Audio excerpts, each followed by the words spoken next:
Hey guys, welcome to my channel. In today's video we're going to talk about the linear equation. So before we start this video, I want you guys to be sure what is a linear equation and what is not a linear equation. What is a linear equation and what is an expression, or what is just an equation and what is an expression. Because once you're given a class test or an exam, you need to be able to identify what exactly you have in front of you in order for you to work on it properly. If you are not even able to tell what you have in front of you, then it makes it so hard for you to actually just go on with it, right? For an example, if you are given x squared plus 5x plus 6, this it's not an equation, rather it's an expression, right? Usually an equation have it has an equal sign between the terms. For an example, how will I write an equation? If I'm given 2x plus 3 equal to x plus 4, then I know that I'm dealing with an equation because I have an equal sign between my two terms, right? So this is an equation. Now that you are able to identify when you have an equation and when you have an expression, I'm sure you're good to go in the exam or you're good to go in the test. And when you have an equation in front of you, you are able to identify and you're sure that whatever you have in front of you, it's an equation. Then now we're good to go and we can take a question and solve the question together.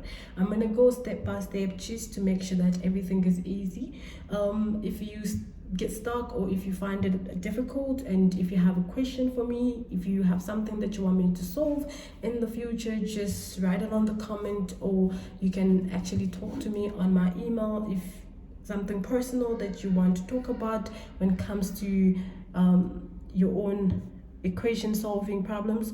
Just drop it down below and I'll be good to help. So we have 5 over x minus 4 is equal to 6 over x minus 3. I will go step by step with this equation. So the first thing that I'm going to do is I need to identify when is this equation undefined. Once I identify when the equation is undefined, that I know exactly that my x cannot be that number, because if my x is that number, then it will make my denominator equal to 0, and once my denominator is equal to 0, then my equation is not defined, right? So by looking at this two, then I know that x cannot be equal to 4.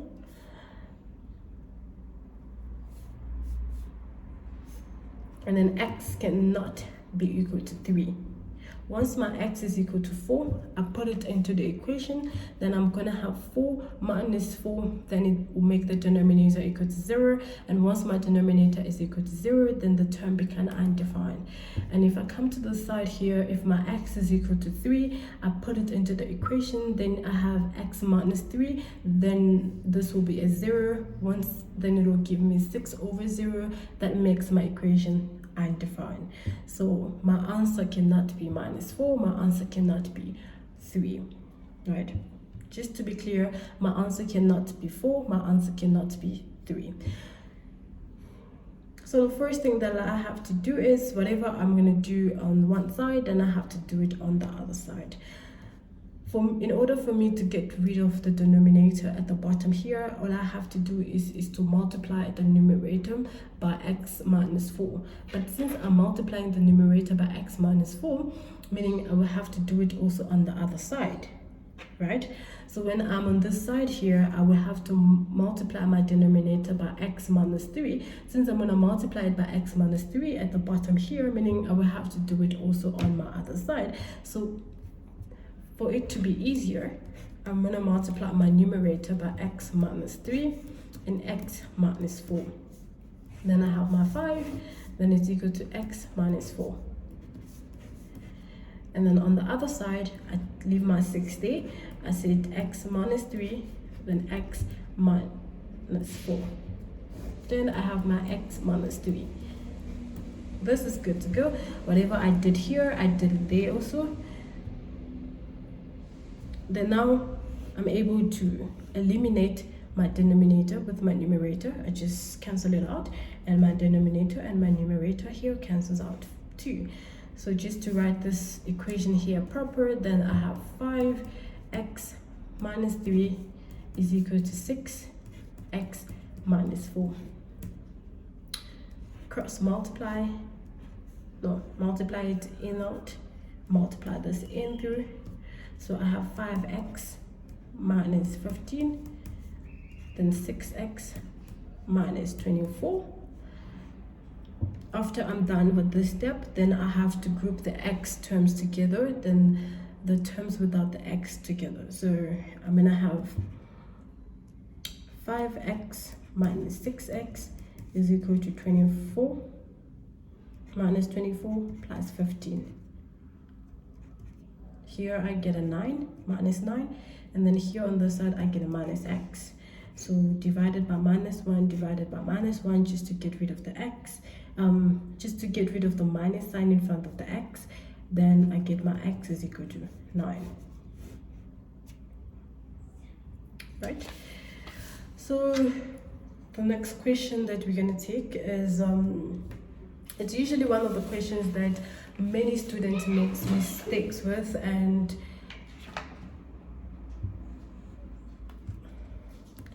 the square root of y plus the square root of y plus 2 is equal to 3, right? So how am I going to tackle? When this is given to me, the first thing in my mind is to take my square root of y to move it on the other side, so that I'll be left with this term just on its own.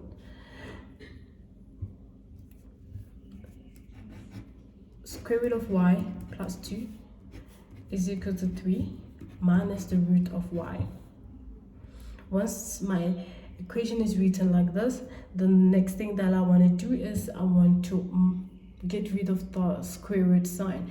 And then in order for me to get rid of the square root sign, I need to raise this to the power of 2. Because usually a square root sign can be written like this, over half. So if I take this, then I raise it to the power of 2, then it makes this side also, I need to raise it by the power of 2. Remember, with the other question, whatever we do on one side, we should do it on the next side. So this and this cancels up. I'm left with y plus 2, which is equal to, for this part here, I would do it separate. Let me bring a fresh new paper just for you guys to be sure, because I don't want you guys to make a mistake there. So on this side here, it's 3 minus root of y squared. It's like I'm given 3 minus root of y and 3 minus root of y, because it's raised to the power of 2, meaning the two terms under the bracket sign should multiply itself twice. And then I'll just multiply it inward, and then I multiply everything with that. So I get a 9 minus 3 root of y minus 3 root of y, then I got plus y. So I get 9 minus 6 root of y plus a y. Okay, this is the term that we're going to bring right here. So we got 9 minus 6 root of y plus a y. Once you're sure about it, then now we can group our y terms in one side and the other terms that doesn't have y on the other side. So for me to do it, what I'm going to do is I'll send this to that side. So I have y plus 6y square root of y minus y. Then on this side here I have a 9 minus a 2. So you see the y terms having two different signs, so therefore they will cancel up, and I'm only left with 6 square root of y. Then here I'm left with a 7. So the next thing is I don't want any term in front of the square root of y, so I can divide this by 6. I can divide that by 6. I'm left with the root of y is equal to 7 over 6. Now I'm solving for y, I'm not solving for the square root of y. Squared, whatever I do on one side, I have to do it on the other side. So therefore, my final answer will be y is equal to 49 over 36.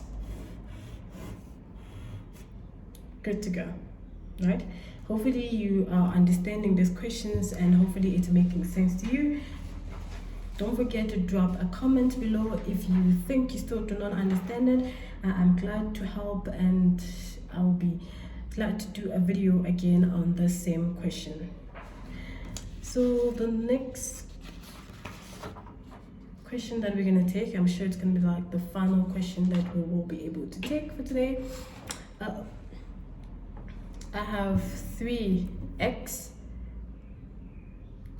plus 4 over x plus 2 minus 3x minus 5 over x minus 4 is equal to 12 over x squared minus 2x minus x. So the first thing that you have to do is you have to make sure that you look for the common denominator on this side here. My common denominator on this side will be x plus 2, x minus 4. Then I'm equaling it into x squared minus 2x minus 8. Once I'm done, then I can multiply my numerator. So I have 3x plus 4. So x plus 2 and x minus 4 into this, then you will see that the x plus 2 and the x plus 2 will cancel up. Then the only thing you'll be left in the numerator will be x minus 4. X minus 4. And then you do the same here. On this side here, the x minus 4 will cancel each other.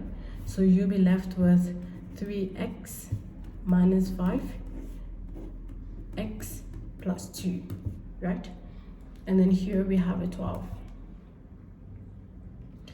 I have a feeling I would love to cross multiply the terms together just to make sure that I know exactly what I'm dealing with and if anything else needs to be cancelled. So I'll go through like this and then I'll go through like that at the bottom.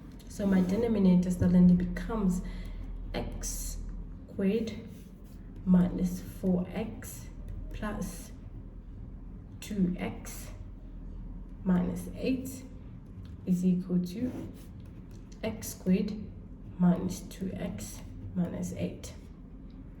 So if you check these two like term together, it will give you a minus 2, and then you can compare the two denominators together. It's suddenly the same, right? So I will write whatever I have on my numerator. I will just write it again. I didn't do anything to my numerator. I just expanded my denominator.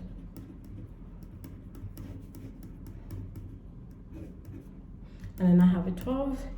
So we discover that the denominator becomes x squared minus 2x minus 8, which gives us x squared minus 2x minus 8, right?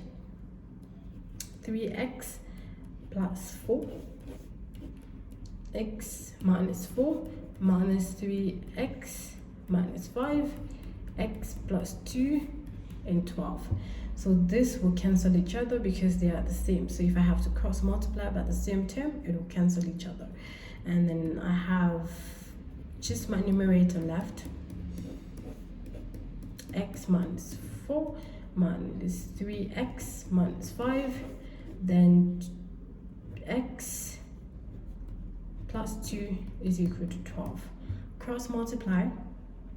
Once I cross multiply, I get 3x squared minus 8x minus 16 minus 3x squared plus x minus 10 is equal to 12. That is just expanding the two together. So literally that's what you're doing. You're just expanding your bracket. So this is also what you did, and then you just expanded it. So this is exactly what I get at the end. And then from there I take my minus sign, I put it throughout. So I got 3x squared minus 8x minus 16 minus 3x squared minus x plus 10 is equal to 12. If you see it, my 3x squared got two different signs, so therefore they will cancel up. Minus 8x minus x gives us minus 9x. Minus 16 plus 10 gives us minus 6 equal to 12. So minus 9, I put the 6 on the other side just to separate the term. So it's 12 plus 6. Then I get 18. Then I get 9x divided by 9 minus 9 divided by minus 9. Then I get my x is equal to minus 2. Okay. From the beginning of the equation,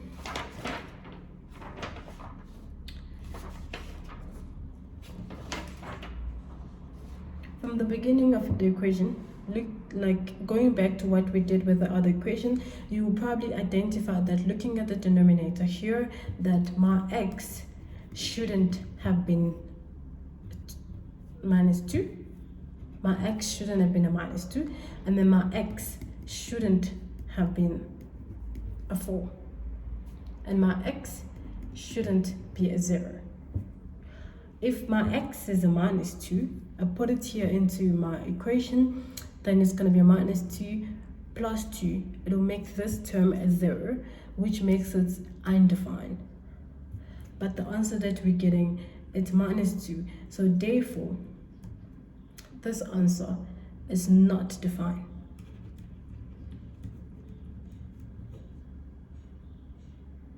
Hopefully this video was very helpful. Hopefully that you understand the basics of linear equation. I hope that managed to help or just open up your eye with one or two things. And if you want more videos like this, or if you still want me to take more questions on linear equation, just comment it down below. I will take more questions about it. And until next time, keep it safe and bye.